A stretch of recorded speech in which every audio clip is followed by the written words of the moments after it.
Bonsoir, c'est un honneur de nous retrouver ici à la Villa Adriana, célèbre villa consacrée et même décidée par l'empereur romain Adrien. Et cet empereur romain Adrien, il aura beaucoup inspiré l'une de nos plus chères écrivaines françaises. Vous aurez sans doute deviné qui dit Adrien dit Mémoires d'Adrien de Marguerite Yourcenar. Et pour vous en parler, eh bien, je suis venu jusqu'ici, au pied de Tivoli, à l'est de Rome, pour visiter les ruines de la Villa Adriana, là où l'empereur Adrien aurait certainement composé ses mémoires, imaginées par Marguerite Yourcenar. Ne vous inquiétez pas, nous n'allons pas que rester à l'entrée. Suivez-moi, c'est parti.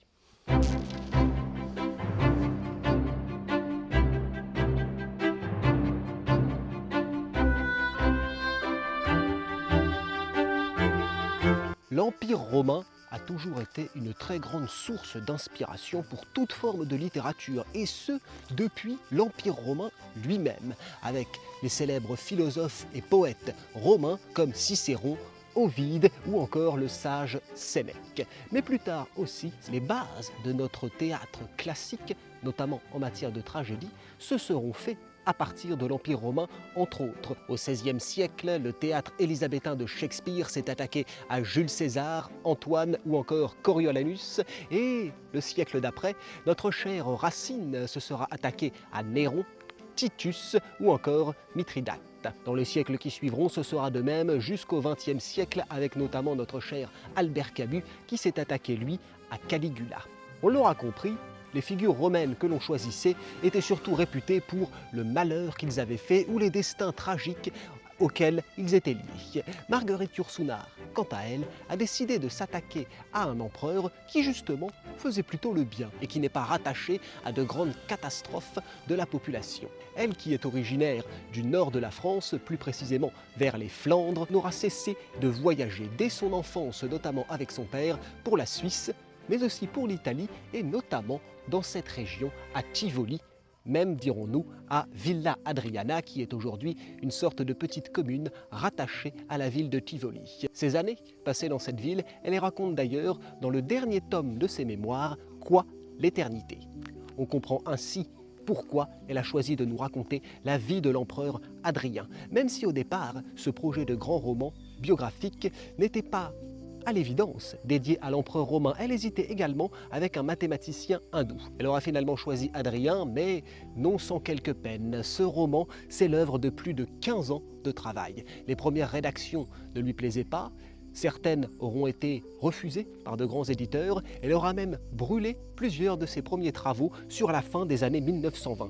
Et c'est seulement en 1951, après des débuts littéraires parfois un peu fastidieux, en poésie, en essais, en articles, et puis lorsque la Seconde Guerre éclate, elle fuira pour les Amériques, notamment les États-Unis, où elle s'installera quasi définitivement et obtiendra même la nationalité américaine en 1947. Malgré de nombreux allers-retours avec l'Europe et notamment la France, elle restera jusqu'à la fin de sa vie sur le territoire américain. Lorsque le roman paraîtra en 1951, ce sera tout de suite un énorme succès et un succès mondial. Il sera traduit dans des dizaines de langues et exporté tout autour du globe.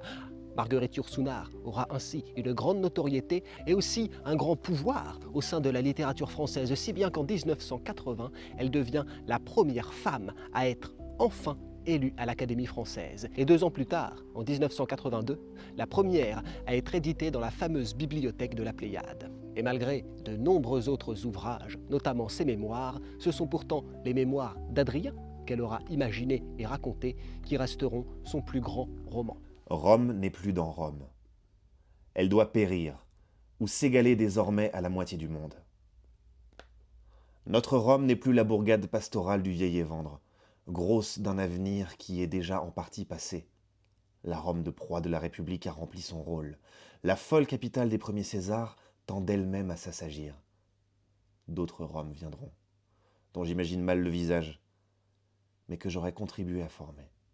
Et d'ailleurs, cette popularité sera telle qu'aujourd'hui, la petite place aménagée pour construire l'entrée de la Villa Adriana s'intitule Largo Marguerite Yourcenar. Et si vous allez faire un petit tour à la librairie présente à côté de la billetterie, vous y découvrirez le roman de Marguerite et pas qu'en une seule langue.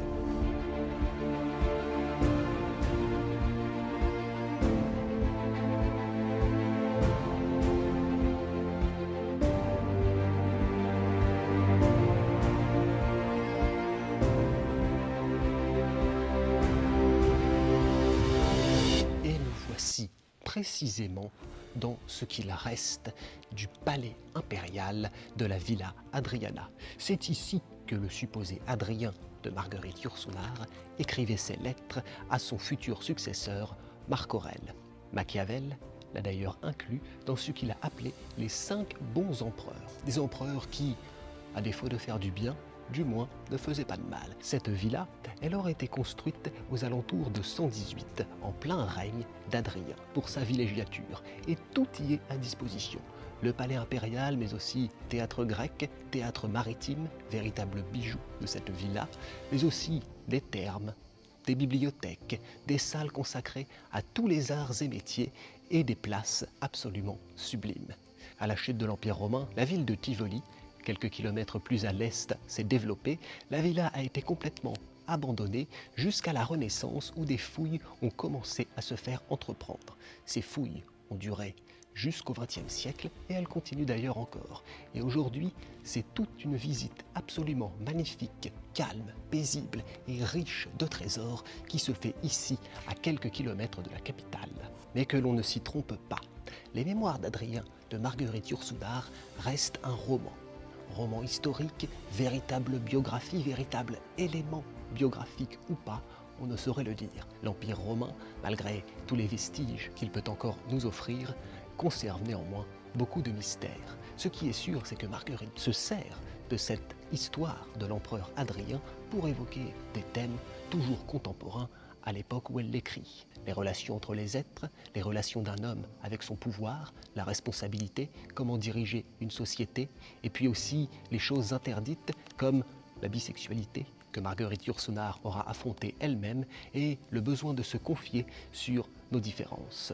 À travers les confidences d'Adrien, Marguerite Yourcenar nous invite à nous interroger sur nous-mêmes et sur ceux qui nous entourent, mais aussi sur le monde tel qu'il est et de son avenir potentiel, car l'Empire romain, malgré toutes ses richesses, aura bien fini par tomber.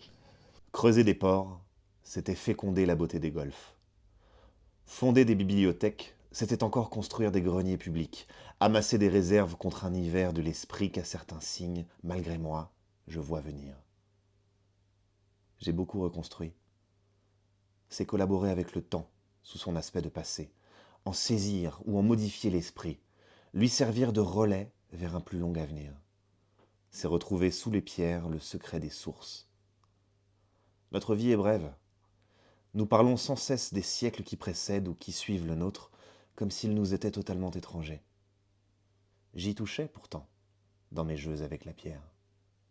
Alors après avoir savouré les ruines du Colisée, du Forum romain, si vous en voulez encore, offrez-vous une petite virée à quelques kilomètres de Rome, ici à la Villa Adriana, pour une visite absolument magnifique qui vous plongera au cœur des empereurs romains sympathiques et de leur vie sociale très riche et même inspirante.